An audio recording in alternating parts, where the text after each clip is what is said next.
Crochet Crafters. This is just a simple tutorial on how to change colors.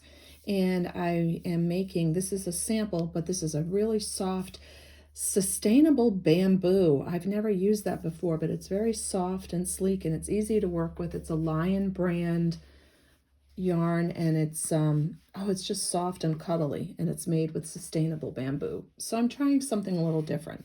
And then I've got another cream color.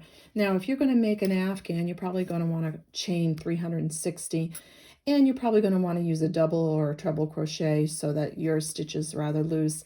I just used a single crochet stitch here just to show you an example of switching. So if you want to switch like every two, this is 2 sets of single crochets, but if you want to switch like every 2 or 4 rows, you can do that, or however you want your blanket to look, and you can use whatever size crochet hook. If you're using a 2-ply, which is what this is, you need to use a small hook, which is a size 4 or 5, because you don't want, to be using this huge hook and have these great big loops. But anyways, the more you've been crocheting, the more you'll get that.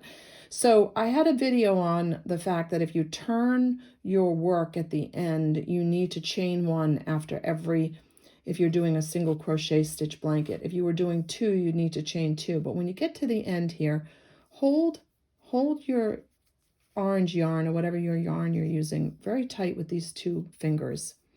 Take your yarn that you would like to cast onto your hook and just wrap that around your finger and just pull it around, and then hold it with these 2 fingers and then pull it on,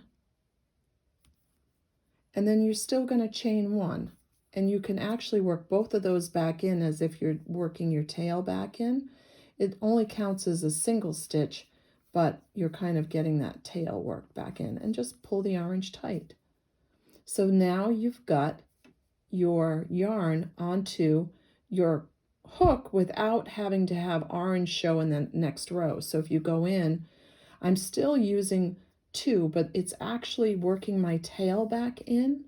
So as you're working your tail back in, you're counting that as one, a single crochet stitch. So you're tightening that and you're working it in as a single crochet stitch.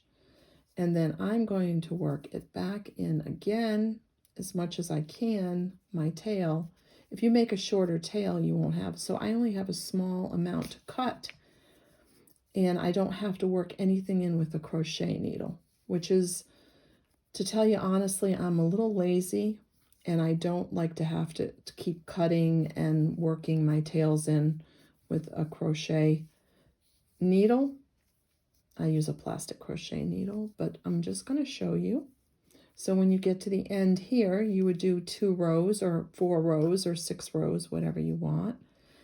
And I'm just going to show you quickly how, see, that looks like that's perfect, and you don't really see any of the orange at the end. Now, if you chained 1 with the orange, you would actually see that. And what you would do, this is your tail that you've worked back in, and you would actually just snip that right off, and you don't even have to worry about it.